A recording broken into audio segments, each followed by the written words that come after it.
आप सभी को नमस्कार, सुप्रभात। सार्थक government job point YouTube channel आप सभी लोगों का हार्दिक स्वागत करता है। यदि आप इस चैनल पर नए हैं तो चैनल को सब्सक्राइब कर लें, वीडियो को लाइक कर दिया करें और बेल आइकन दबा करके रखेंगे तो आपको नोटिफिकेशन मिल जाएगा और आप उसे शेयर कर सकेंगे। सार्थक government job point YouTube channel आप सभी लोगों के लिए हमेशा ही प्रयत्नशील रहता है, क्योंकि हम जानते हैं कि आप प्रतियोगी छात्र हैं और हमारे सारे भाई बहन जो कि इस YouTube चैनल से जुड़े हुए हैं या हमारी वीडियोस को देखते हैं, वो सभी मेरे भाई बहन हैं और वो जितनी मेहनत करते हैं एक सफलता प्राप्त करने हेतु, जाहिर सी बात है उन सारी चीज़ों को लेकर के हमेशा ही अग्रणी रहना पड़ता है, तभी सफलता प्राप्त होती है। चलिए खबरों की शुरुआत करेंगे और सारी बातें आप सभी लोगों को बताएंगे कि क्या कुछ चल रहा है और क्या कुछ होने वाला है।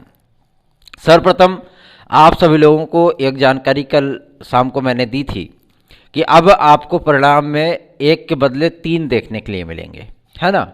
और जाहिर सी बात है इससे वेटिंग लिस्ट वगैरह का जो मामला है वो सॉल्व हो जाएगा और विद्यार्थियों को वैकेंसी क्लियर होने के 1 वर्ष के भीतर ही जितने विद्यार्थियों को नियुक्तियां मिलनी होंगी वो मिल जाएंगी। अदरवाइज़ अगर उसके बाद की सीटें खाली होती हैं तो जाहिर सी बात है कि आप लोगों को नए अध्याचन के तौर पर, नए विज्ञापन के तौर पर वो वैकेंसियाँ देखने के लिए मिलेंगी। ठीक है, अब इसमें बहुत सारे विद्यार्थियों की नियुक्तियां भी हो सकती हैं और बहुत सारे विद्यार्थी पुनः तैयारियों में लग सकते हैं। जैसे कि 2021 टीजीटी पीजीटी के लिए अब किसी भी प्रकार की कोई वेटिंग लिस्ट का मामला सामने नहीं आएगा।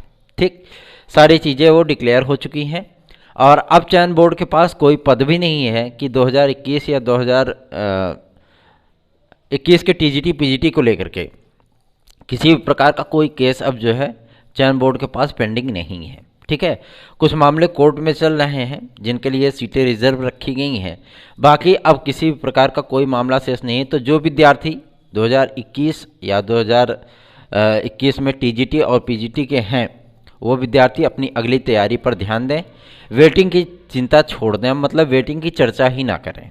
ठीक है ना। सर्वप्रथम आप सभी लोगों को मैं अपडेट जो देने चल रहा हूं वो है टीजीटी पीजीटी से रिलेटेड। इसमें विद्यार्थी हर बात को लेकर के सिर्फ एक बात पूछते हैं कि सर इसका एग्ज़ाम कब तक होगा। देखिए, हम हमेशा ही आप लोगों को सत्य और तर्कपूर्ण चीज़ें बताते हैं और हमारा प्रयत्न होता है कि हम आपके सामने जो भी न्यूज़ लेके आएँ, जो भी समाचार निकाल करके लाएं, वो आप सभी लोगों के लिए हमेशा ही 100% सत्य हो और वही चीज़ें होती हैं। ठीक है, पहला कि टीजीटी पीजीटी के लिए एग्ज़ाम के लिए सबसे मुख्य बात जो है वो है सदस्यों की नियुक्तियां, जिस पर शासन अभी तक मौन है।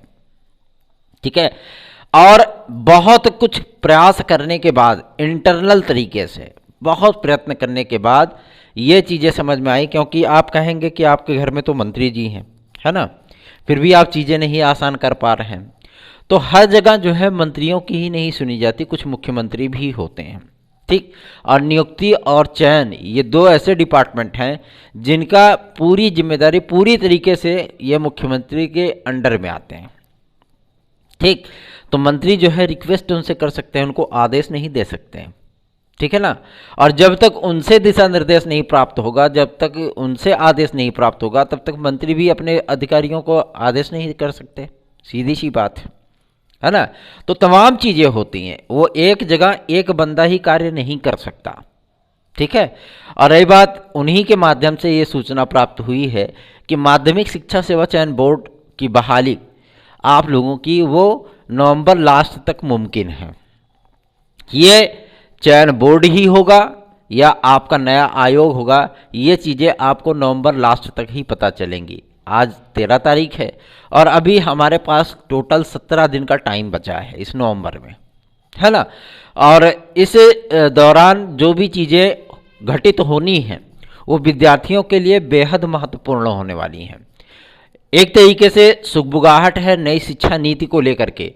तो मैं आप सभी लोगों को बता दूं, नई शिक्षा नीति अभी 2024 तक लागू नहीं होगी, पहली चीज़। दूसरा, अगर किसी भी प्रकार से नियुक्ति आदि की प्रक्रिया जो है वो 2023 में जाती है, ठीक है ना, तो भी विद्यार्थियों के रिलैक्स फुल होगा, क्योंकि इसके बीच में 3-4 ऐसे बड़े विज्ञापन जारी होंगे जिसमें विद्यार्थियों को ये स्वयं भी लगेगा कि हमको पढ़ने के लिए थोड़ा सा टाइम चाहिए, है ना।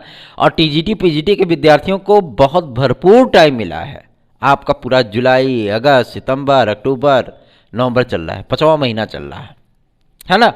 और इन 5 महीनों में अगर आपने एक बार भी सिलेबस कायदे से पलटा होता तो ये 5 महीने आप लोगों को एकदम टनाटन जो है मतलब तैयारी करने वाले होते। यदि आप लोग TET, CTET, super TET, TGT, PGT, LT, GIC, UP constable, खंड शिक्षा अधिकारी और यूपी ट्रिपल एससी के किसी भी परीक्षा की आप तैयारी कर रहे हैं, आप सार्थक government job point YouTube channel का नोट्स जरूर प्राप्त कर लें। आप लोगों को रोज़ मैं कहता हूँ, रोज़ विद्यार्थी लेते भी हैं, ऐसा नहीं है कि नहीं लेते हैं, लेकिन जिस तरीके से मैटर तैयार किया गया है एलटी ग्रेड के लिए, जीआईसी प्रवक्ता के लिए, ठीक है ना, खंड शिक्षा अधिकारी के लिए, टीजीटी पीजीटी के लिए, सीटेट के लिए, यूपी टेट के लिए, आपके सुपर टेट के लिए, है ना, इन तमाम चीज़ों के लिए आप सभी लोगों को कम मूल्य में, कम क्या एकदम कम मूल्य यार, 1000 के नीचे होना या 1000 रुपये होना क्या बड़ी बात है ना। लेकिन इसमें सुपर टेट और भाई खंड शिक्षा अधिकारी को हमने सम्मिलित नहीं किया क्योंकि इसका मैटर ज़्यादा है तो अगर आप लोग चाहें तो आप 9721411085 इस व्हाट्सअप नंबर पर अपने नोट्स आदि को बुक कर सकते हैं। चलिए आगे बढ़ेंगे। अब बात करेंगे कि आखिर सदस्य आने के बाद ये प्रक्रिया कितनी तेज़ी से आगे बढ़ेगी। तो सबसे बड़ा मुद्दा इस समय यही है कि इस प्रक्रिया को कंप्लीट कराने में तकरीबन 55 दिन का टाइम लगेगा, 55 दिन का, ठीक है ना। मतलब आप 2.25 महीने मान सकते हैं या 1.25 महीने मान सकते हैं, 2.25 महीने नहीं, 1.25 महीने, है ना। मुख्यतः आप सभी लोगों को जो चीज़ें देखने के लिए मिलेंगी, ठीक है ना, वो चीज़ें आप लोगों के लिए बेहतर हों इसके लिए प्रयत्न किया जा रहा है, पहली चीज़। दूसरा, आपकी जो टीजीटी और पीजीटी है, पीजीटी तो आपकी थोड़ी सी डिले होगी क्योंकि उसमें 2 प्रक्रियाएं हैं, है ना। पहले टीजीटी होगी और ये टाइम बाउंडेड वैकेंसी होगी, ऐसा नहीं कि किसी भी प्रकार से आपकी ये भर्ती प्रक्रिया डिले होती चली जाएगी, ना, बिल्कुल ना, डिले नहीं होगी, डिले होना भी नहीं चाहिए और डिले होने भी नहीं देंगे। सबसे बड़ी चीज़ यही है, आप लोगों की प्रक्रिया स्टार्ट होने के बाद विदिन 6 मंथ, 6 माह के भीतर ही आप लोग जो है नियुक्त हो जाएंगे, ठीक, पहला। दूसरा ये कि जितने पदों पर विज्ञापन जारी हुआ था 2022 टीजीटी पीजीटी का, है ना, कम से कम विज्ञापन जारी हुआ, विज्ञापन कम पदों पर जारी हुआ, इसलिए विद्यार्थियों में थोड़ा उत्साह की कमी रही, है ना।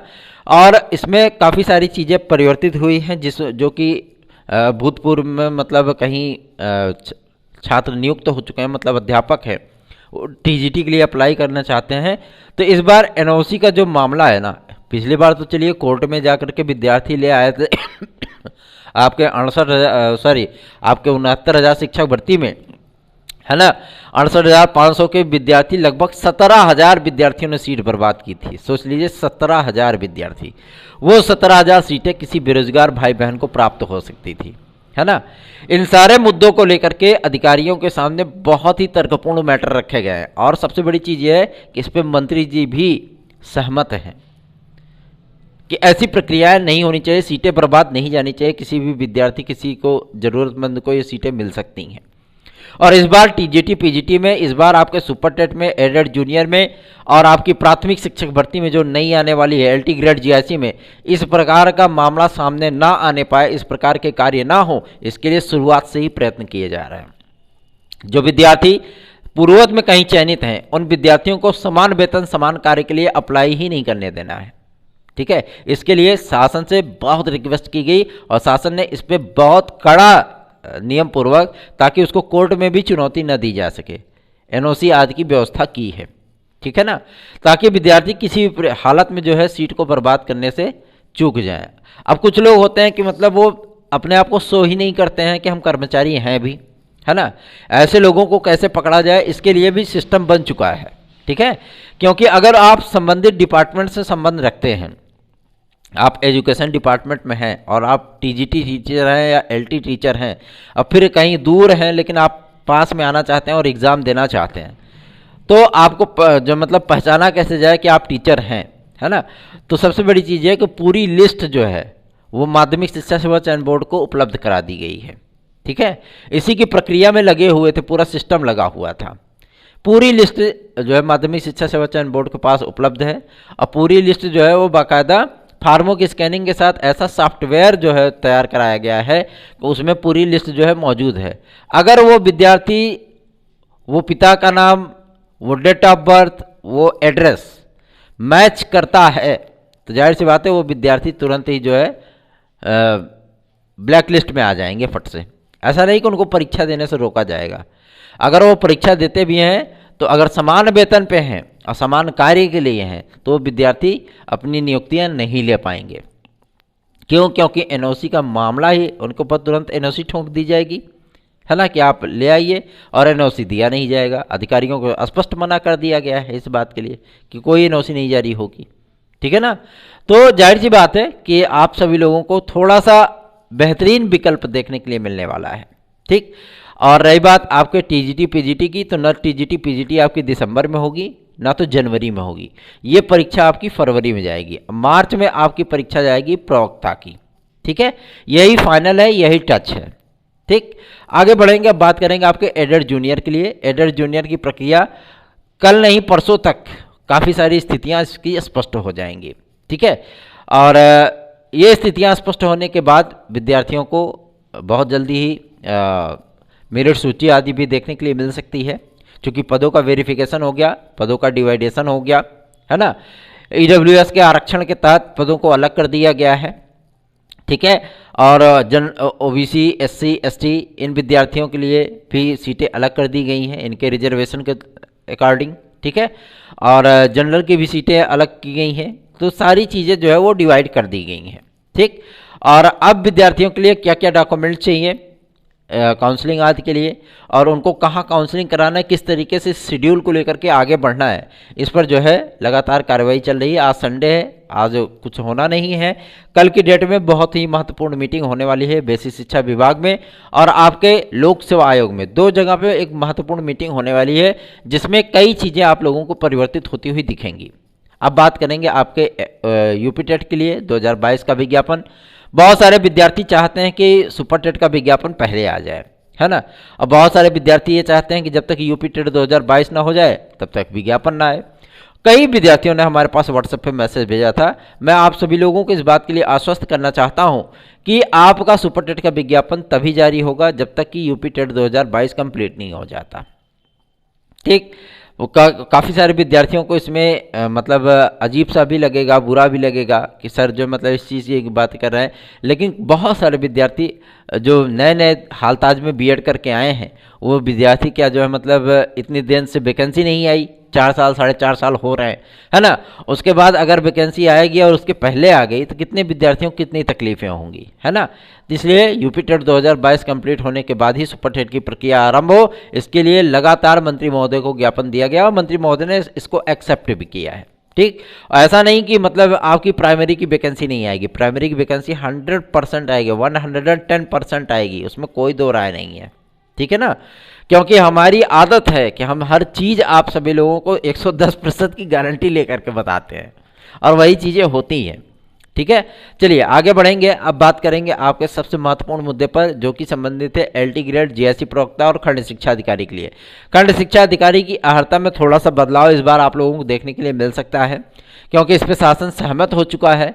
जो बीएड, डीएलएड, बीटीसी, डीएड वाले छात्र हैं इनको खंड शिक्षा अधिकारी में सम्मिलित करने और इनको एग्ज़ाम आज देने के लिए शासन की तरफ से एक पत्र आया है लोक सेवा आयोग में। और सबसे बड़ी चीज़ ये है कि यह आप लोगों के लिए एक बिग अपॉर्चुनिटी होगी अगर लोक सेवा आयोग इस पर मुहर लगा देता है तो, ठीक है। और ये चीज़ों की प्रक्रिया के लिए, इस कंफर्मेशन के लिए आप लोगों को 1-2 दिन का इंतजार करना पड़ सकता है। तो ये प्रयत्न सार्थक government job point YouTube channel की तरफ से किए गए और आप लोगों को बेहतरीन विकल्प देखने के लिए मिला है। रही बात आपके एलटी ग्रेड और जीआईसी प्रवक्ता के विज्ञापन के लिए, तो कल की डेट में बहुत महत्वपूर्ण मीटिंग होगी जिसपे कि यह सहमति बन सकती है कि एलटी ग्रेड और जीआईसी प्रवक्ता कब तक जारी किया जाए, खंड शिक्षा अधिकारी कब तक जारी किया जाए। एक महत्वपूर्ण बात और कि जब से इस नए आयोग की सुबुगाहट शुरू हुई है शासन स्तर पे, ठीक है, अभी तक ये खबरें पब्लिकली मीडिया में आदि में नहीं आई हैं, लेकिन बहुत जल्दी ही आप लोगों को मीडिया आदि में देखने के लिए मिलेगा, ठीक है ना। इसलिए मिलेगा क्योंकि शासन इस पर पूरा मन बना चुका है, कार्य उसके कंप्लीट हो चुके हैं, उन्होंने होमवर्क पूरा कर लिया है, ठीक। अब उनको पब्लिक के सामने उसको रखना है, मतलब स्टूडेंट के सामने रखना है, पब्लिक से कोई लेना लादना है नहीं, स्टूडेंट को लेना लादना है ना। क्यों? क्योंकि विद्यार्थी उसी से अटैचमेंट रखते हैं, विद्यार्थी उसी की तैयारी करते हैं, वही भर्ती संस्थान जो है परीक्षाएं आदि कराते हैं। तो विद्यार्थियों को इससे मतलब है, जो कंपटिशनर है, सभी विद्यार्थियों को नहीं, जो कंपटिशनर है, ठीक है। और सभी कंपटिशनर भी नहीं जो पर्टिकुलर इन सारी चीज़ों की तैयारी करते हैं, कई कैटेगरियाँ हो जाती हैं, है ना। तो ये अगर आयोग आप लोगों के सामने आता है तो इसमें मुमकिन है कि LT ग्रेड, GIC प्रवक्ता और आपका जो है डायट प्रवक्ता, ये सारे वैकेंसियां उठ करके वहीं चली जाए। अब मायने ये रखता है कि डायट प्रवक्ता कौन कराएगा, तो जो उच्चतर शिक्षा आयोग होता है आपका, वो डायट प्रवक्ता की वैकेंसी ले सकता है, क्योंकि उसका भी जो है मर्ज यहीं पे हो जाएगा, है ना। जब उसको मर्ज कर दिया जाएगा तो एक ही भर्ती संस्थान से 3 आपके आयोग बन जाएंगे। पहला बेसिक शिक्षा विभाग, दूसरा माध्यमिक शिक्षा विभाग, तीसरा उच्च शिक्षा विभाग, तीनों मर्ज होकर के एक नया आयोग बन जाएगा। उसका नाम होगा उत्तर प्रदेश शिक्षा सेवा चयन आयोग, ठीक है। सारे प्रकार के टीचर, चाहे वो आपके प्राइमरी के टीचर हों, या जूनियर के टीचर हों, या माध्यमिक के टीचर हों, या आपके डिग्री कॉलेजेस के टीचर हों, या आपके जो है डाइट के टीचर हों, ठीक है ना, ये सभी टीचर एक ही संस्थान से चयनित किए जाएंगे। प्रक्रियाएं तेजी से आगे बढ़ेंगी। आप लोगों को हर वर्ष कैलेंडर मालूम रहेगा कि कब कितने पदों का विज्ञापन जारी होगा, कब उसके आवेदन होंगे, कब उसका रिजल्ट आएगा, कब उसके एग्जाम हो जाएंगे। ये सारी चीज़ें आप लोगों को 4-6 महीने पहले ही पता हो जाएंगी, ठीक है। तो ये प्रक्रियाएं बहुत अच्छी से आगे बढ़ेंगी। और मज़े की बात तो यह है कि इस नियमावली को, इस नए आयोग की नियमावली को पूरी तरीके से उसी तरीके से आप इसकी बाध्यता की जाएगी जैसे माध्यमिक शिक्षा सेवा चयन बोर्ड का है। क्यों? क्योंकि इसमें 3 नियमावलियाँ, 4 नियमावलियाँ एक साथ मिक्सअप होंगी, ठीक है। एक तो आपकी लोक सेवा आयोग की हो गई राजकीय विद्यालयों की शिक्षा सेवा नियमावली, दूसरी हो गई आपकी उच्चतर शिक्षा आयोग की डिग्री कॉलेज की नियमावली, तीसरी होगी आपकी माध्यमिक शिक्षा सेवा चयन बोर्ड की नियमावली, चौथी आपकी होगी क्या, प्राथमिक शिक्षक सेवा नियमावली, ठीक है। और जूनियर लेवल पे भी जो वैकेंसियाँ आनी है, संस्कृत माध्यमिक विद्यालयों की भी जो वैकेंसियाँ आनी है, इन्हीं के माध्यम से आनी है, ठीक है। तो आप लोगों को एक साथ इतने लोगों को देखने के लिए मिलेगा, तो जाहिर सी बात है कुछ ना कुछ तो संशोधन उसमें होगा ही। और इन नियमावलियों में संशोधन करने से बेहतर है कि माध्यमिक शिक्षा सेवा चयन बोर्ड की नियमावली में संशोधन कर दिया जाए, उत्तर प्रदेश लोक सेवा आयोग की नियमावली में संशोधन कर दिया जाए, ठीक है, उच्चतर शिक्षा सेवा चयन आयोग की संशोधन हो जाए। तो जाहिर सी बात है ये सारी चीज़ें जो है अपडेट हो जाएंगी। PNP ने कई बार प्रस्ताव भेजे थे उत्तर प्रदेश लोक सेवा आयोग, सॉरी आपके उत्तर प्रदेश शासन को, कि यूपी टेट 2022 का विज्ञापन जारी करने के लिए जो है हमें निर्देश प्रदान किया जाए, जियो जारी किया जाए, ताकि हम विज्ञापन जारी कर सकें। इस पर शासन ने स्पष्ट कर दिया है कि इस बार यूपी टेट 2022 वो PNP नहीं कराएगा, न तो यूपी टेट कराएगा न तो सुपर टेट कराएगा। क्यों? क्योंकि PNP का जो है ना चोली दामन का साथ है विवादों से। तो आप लोगों को चिंता करने की आवश्यकता नहीं है। 20 तारीख के बाद आपके LT ग्रेड, GIC प्रवक्ता और खंड शिक्षा अधिकारी के विज्ञापन जारी हो सकते हैं। कल की डेट में होने वाली मीटिंग आप सभी लोगों के लिए बेहतरीन विकल्प के तौर पर सामने आने वाली है। उन भाई बहनों के लिए भी ये एक बेहतरीन अवसर होगा जो भाई बहन नॉन टेक्निकल BEd हैं, नॉन BEd हैं, जो कला के विद्यार्थी हैं, जो आपके LT GIC के विद्यार्थी हैं, जो नियुक्तियों के लिए अपनी राह देख रहे हैं, ऐसे विद्यार्थी जो संस्कृत की अनिवार्यता के चलते अटके पड़े हैं लेकिन उन विद्यार्थियों की नियुक्तियां नहीं हो पा रही हैं, ऐसे विद्यार्थियों को भी रिलैक्स मिल सकता है। और आप लोगों को हिंदी विषय में भी संस्कृत की अनिवार्यता से छूट प्राप्त हो सकती है। मज़े की बात तो यह है कि लोक सेवा आयोग ने स्पष्ट कर दिया है कि EWS के विद्यार्थियों को 5 वर्ष का एज रिलैक्सेशन उसी प्रकार से दिया जाएगा जिस प्रकार से OBC के विद्यार्थियों को मिलता है, SC के मिलता है, ST के मिलता है ना। तो जाहिर सी बात है ऐसे ही EWS के विद्यार्थियों को भी प्राप्त होगा। चूंकि सुप्रीम कोर्ट ने इस बात को स्पष्ट कर दिया, इसलिए कोई दिक्कत नहीं है। पहला। दूसरा, एक आप लोगों का जो मतलब हाइप बन चुका है कि ये चीज़ें तुरंत हो जानी चाहिए। भाई मेरे, तुरंत कोई चीज़ें नहीं होती हैं। आप घरों में बैठ करके अपनी तैयारियां करते हैं। हम लोगों की जो लड़ाई होती है, हम लोगों की जो मुहिम होती है, हम लोगों की जो प्रयत्न होता है ना, वो अधिकारियों से होता है, वो शासन से होता है। वो अधिकारी जो आपकी बात सुनना पसंद नहीं करते हैं, उन अधिकारियों को अपनी बातों से सहमत करना भी कोई मुश्किल जो मतलब आसान कार्य नहीं है, बहुत मुश्किल कार्य होता है। पहली चीज़ ये है कि अधिकारी चलते फिरते तो मतलब आप लोगों की बातें सुनते हैं, अधिकारी ठहर करके कहीं एक जगह बैठ करके आपकी बातें ध्यानपूर्वक सुने और उसमें सहमत हों, ये बहुत बड़ी मायने रखती है।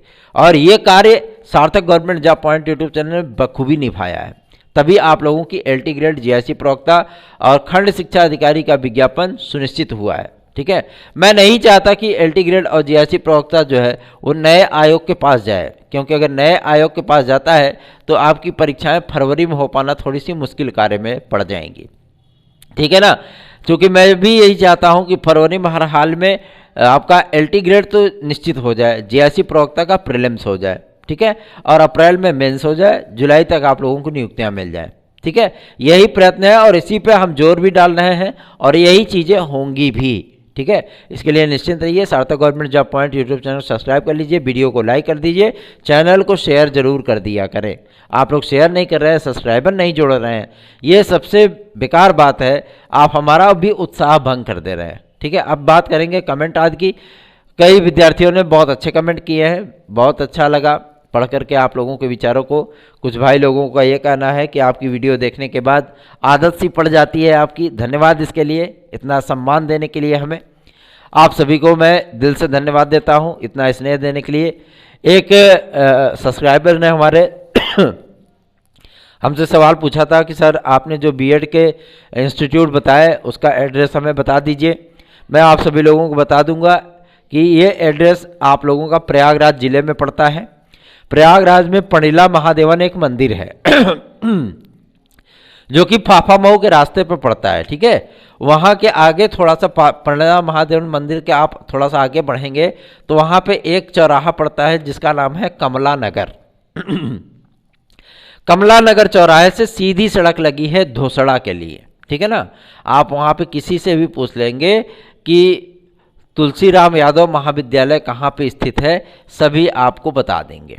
ठीक है, वो आदरणीय पहले जो वासुदेव यादव जी थे, डायरेक्टर एजुकेशन डायरेक्टर थे उत्तर प्रदेश के, आप लोगों के हाई स्कूल इंटर की मार्कशीट पर उनका सिग्नेचर भी होगा, है ना, हमारी मार्कशीट पे है।